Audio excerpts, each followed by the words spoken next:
ನಾಲ್ಕನೆಯ ಹೆಜ್ಜೆ ದೀನತೆಯ ಹೆಜ್ಜೆ. ಪ್ರಿಯರೇ, ಪ್ರಭು ಯೇಸುವನ್ನ ಎಲ್ಲರೂ ಅಪರಾಧಿ ಎಂದು ಪರಿಗಣಿಸಿ ನಿಂದಿಸುವಾಗ ಅವರು ಅದಕ್ಕೆ ಪ್ರತಿಕ್ರಿಯಿಸದೆ ದೀನತೆಯಿಂದ ತಮ್ಮ ಮೌನವನ್ನು ವ್ಯಕ್ತಪಡಿಸಿದರು.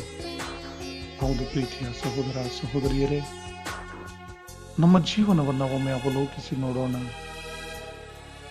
ನಾವು ನಮ್ಮ ಜೀವನದಲ್ಲಿ ನಮಗಿರುವಂತಹ ಹಣ, ಆಸ್ತಿ, ಅಂತಸ್ತು ಮತ್ತು ಸ್ಥಾನಮಾನಗಳನ್ನು ಗಮನಿಸುತ್ತಾ ನಾವು ಗರ್ವದಿಂದ, ದರ್ಪದಿಂದ ಜೀವಿಸುತ್ತೇವೆ.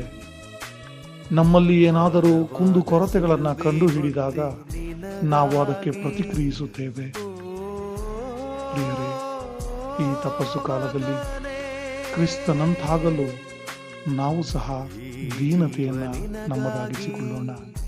ನಮ್ಮ ಜೀವನ ದೀನತೆಯ ಜೀವನವಾಗಿರಲಿ, ನಮ್ಮ ಜೀವನ ಸಹನೆಯ ಜೀವನವಾಗಿರಲಿ. ದೀನತೆಯಿಂದ ನಡೆದುಕೊಳ್ಳಲು ಬೇಕಾದ ಕೃಪೆಗಾಗಿ ನಾವು ಬೇಡಿಕೊಳ್ಳೋಣ.